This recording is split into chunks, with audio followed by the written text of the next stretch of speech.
Whipping cream നല്ല സ്റ്റിഫായിട്ട് beat ചെയ്തെടുക്കുന്നത് എങ്ങനെയെന്ന് നോക്കാം. അപ്പോൾ അതിന് വേണ്ടിയിട്ട് ഒരു ബൗൾ എടുത്തിട്ടുണ്ട്. അതിലേക്ക് ഒട്ടും വെള്ളത്തിൻ്റെ അംശം പാടില്ല. നല്ലതുപോലെ ഇതേപോലെ ഒരു കോട്ടൻ്റെ തുണി കൊണ്ടൊന്ന് തുടച്ചിട്ടെടുക്കണം. വെള്ളത്തിൻ്റെ അംശം ഒന്നും ഇല്ലാതെ നല്ലോണം നമുക്ക് ഉറപ്പുണ്ടായിരിക്കണം വെള്ളത്തിൻ്റെ അംശം ഇല്ല എന്നുള്ളത്. കാരണം വെള്ളത്തിൻ്റെ എന്തെങ്കിലും നനമുണ്ടെങ്കിൽ ക്രീം നല്ലതുപോലെ ബീറ്റായി വരില്ല. അതൊരു ലൂസായിട്ട് തന്നെ നിൽക്കും നമ്മൾ എത്ര നേരം ബീറ്റ് ചെയ്തിരുന്നാലും. അതേപോലെ തന്നെയാണ് വിസ്കും അതേപോലെ അതിൻ്റെ ബ്ലേഡെല്ലാം നല്ലതുപോലെ തുടച്ച് വൃത്തിയാക്കി എടുക്കണം. അല്ലെങ്കിൽ നമുക്ക് വെയിലത്ത് വെച്ച് ജസ്റ്റ് ഒന്ന് അതിൻ്റെ വെള്ളമെല്ലാം നനവെല്ലാം പോകുന്നത് വരെ ഒന്ന് ഉണക്കിയെടുത്താലും മതി. ഫ്രിഡ്ജിൽ വെച്ച് തണുപ്പിക്കേണ്ട ആവശ്യമൊന്നുമില്ല. വെള്ളത്തിൻ്റെ അംശം പാടില്ല, അത്രയേ ഉള്ളൂ. അപ്പം ഞാൻ സാധാരണയായിട്ട് ഉപയോഗിക്കുന്നത് ഫിയോണയുടെ ക്രീമാണ്. പക്ഷേ ഇപ്രാവശ്യം എനിക്ക് കിട്ടിയിട്ടുള്ളത് പിൽസ്ബറിയുടെ ഈ വിപ്പ് ടോപ്പിംഗ് എന്ന് പറയുന്ന ഈ ക്രീമാണ് കിട്ടിയിട്ടുള്ളത്. ഞാൻ സാധാരണയായിട്ട് ഞാൻ ചെയ്ത് പഠിച്ച് തുടങ്ങിയ ആ ടൈം മുതൽ ഞാൻ ഫിയോണയാണ് യൂസ് ചെയ്യുന്നത്. അപ്പോൾ അതുകൊണ്ടായിരിക്കാം എനിക്ക് ഇതങ്ങോട്ട് അത്രയും എനിക്കെന്തോ ഒരു ഇഷ്ടക്കുറവ് പോലെ ചെയ്തു വന്നപ്പോൾ. എന്നാലും കുഴപ്പമില്ല, നമുക്ക് ക്രീമെല്ലാം നല്ല സ്റ്റിഫായി വരുന്നുണ്ട്. പക്ഷേ നമ്മൾ ആ സ്ഥിരം ചെയ്തുകൊണ്ടിരുന്നതിൽ നിന്നും ഒരു ചെറിയൊരു വ്യത്യാസം വരുമ്പോഴുള്ളത്. അത് ക്രീം കിട്ടാത്തത് കൊണ്ടാണ് ഞാൻ ഇത് വാങ്ങിയത്. ഇല്ലെങ്കിൽ ഫിയോന ഉണ്ടെങ്കിൽ ഞാൻ അത് മാത്രമേ വാങ്ങാറുള്ളൂ. അപ്പോൾ അത് നമുക്കൊന്ന് ബീറ്റ് ചെയ്തെടുക്കാം. അപ്പോൾ എനിക്കിവിടെ കുറച്ച് ക്രീം മാത്രം മതി. ഞാൻ കേക്ക് ചെയ്തുകൊണ്ടിരുന്നപ്പോൾ എനിക്ക് തികയാതെ വന്നതുകൊണ്ട് പിന്നെ കുറച്ച് വിപ്പ് ചെയ്തെടുക്കേണ്ടത് ആവശ്യം വന്നു. അതുകൊണ്ട് കുറച്ച് മാത്രമേ ഞാൻ ഇവിടെ ഒഴിച്ചു കൊടുക്കുന്നുള്ളൂ. ഇതേപോലെ ഇത്രയും ലൂസായിട്ടുണ്ടായിരിക്കണം ക്രീം. എപ്പോഴും നല്ല തണുത്ത കട്ടിയുള്ള ക്രീം ഒരിക്കലും ഒഴിച്ചു കൊടുക്കണം. അപ്പോൾ അത് ഒരു ഐസ് ക്രിസ്റ്റൽസ് അതിലുണ്ടാവും. അപ്പോൾ അതും കൂടി ഒന്ന് മെൽറ്റായി വരുമ്പോൾ ആ ഒരു വെള്ളത്തിൻ്റെ അംശം നിന്നിട്ട് ക്രീം ഒരിക്കലും സ്റ്റിഫായി വരാതെ ഒരു ലൂസായിട്ട് തന്നെ നിൽക്കും. ഓപ്പൺ ചെയ്ത് നമ്മൾ ക്രീം എടുത്തു കഴിഞ്ഞാൽ ഇതേപോലെ തന്നെ ക്ലോസ് ചെയ്തിട്ട് അങ്ങ് വെച്ചിരുന്നാൽ മതി. ഒരു കുഴപ്പം വരാതെ ക്രീം അങ്ങനെ തന്നെ ഇരുന്നോളും. അങ്ങനെ ഇരിക്കാൻ ബുദ്ധിമുട്ടുണ്ടെങ്കിൽ അങ്ങനെ പിടിച്ച് വെച്ചിട്ട് ഒരു റബ്ബർ ബാൻഡ് അതിലിട്ട് കൊടുത്താലും മതി. അത് കറക്റ്റായിട്ട് അങ്ങനെ തന്നെ ഇരുന്നോളും. ഏറെ കയറരുത്, അത്രയേ ഉള്ളൂ. കറക്റ്റായിട്ട് നമുക്ക് സ്റ്റിഫായി വരാത്തതിൻ്റെ ഒന്നാമത്തെ കാരണം കട്ടിയായിട്ടുള്ള ക്രീം എടുത്ത് നമ്മൾ ബീറ്റ് ചെയ്യുന്നത് കൊണ്ടാണ്.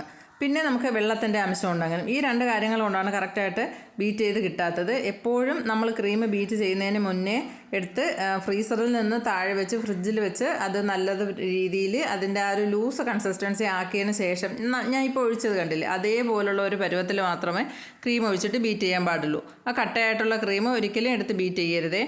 എന്നിട്ട് ഇതേപോലെ നമുക്ക് ബീറ്റ് ചെയ്യാൻ തുടങ്ങാം. ആദ്യം ഫസ്റ്റ് സ്പീഡിൽ, പിന്നെ ഒരു 2 മിനിറ്റ് കഴിയുമ്പോഴത്തേക്കും സെക്കൻഡ് സ്പീഡ്, പിന്നെ തേർഡ്, അങ്ങനെ കൂട്ടി നമുക്ക് ലാസ്റ്റ് വരുമ്പോൾ 5ാമത്തെ സ്പീഡിലെത്തുമ്പോൾ നല്ല രീതിയിലൊന്ന് ബീറ്റായി വരും. അപ്പോൾ ആ ഒരു വേവ്സൊക്കെ ഇങ്ങനെ വരുന്ന നോക്കിയിട്ട് നമുക്ക് കറക്റ്റ് അറിയാൻ പറ്റും അതിൻ്റെ ആ ഒരു പരുവം എത്ര ആയിട്ടുണ്ടെന്നുള്ളത്.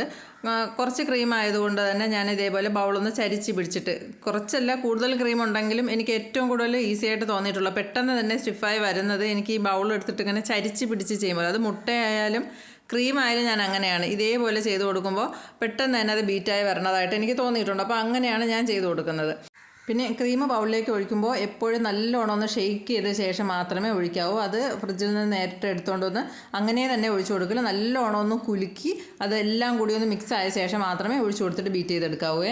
ആദ്യം ചെയ്യുന്ന ആൾക്കാർക്ക് ഏറ്റവും നല്ലതായിട്ടുള്ളൊരു ക്രീം ഞാൻ പറയുന്നത് ഫിയോനാണ് കേട്ടോ. അത് നിങ്ങൾ എങ്ങനെ ചെയ്താലും നല്ല പെട്ടെന്ന് തന്നെ അത് ബീറ്റായി വരികയും ചെയ്യും. നല്ല പെർഫെക്റ്റ് ആയിട്ട് നമുക്ക് ഐസിങ് ചെയ്യാനും നല്ല എളുപ്പമാണ്. പിന്നെ ക്രീം ബീറ്റ് ചെയ്ത് നിങ്ങൾ ഒരുപാട് നേരം പുറത്ത് വെച്ചേക്കരുത്. അങ്ങനെ വെക്കുമ്പോൾ അതിൽ എയർ ബബിൾസ് ഇടാൻ സാധ്യതയുണ്ട്. അതുകൊണ്ട് ആവശ്യത്തിനുള്ള ക്രീം മാത്രം എടുത്തിട്ട് നമുക്ക് ബാലൻസ് ഉണ്ടെങ്കിൽ അത് ഫ്രിഡ്ജിലോട്ട് വെച്ചിട്ട് പിന്നെ അടുത്ത ആവശ്യത്തിന് എടുത്താൽ മതി.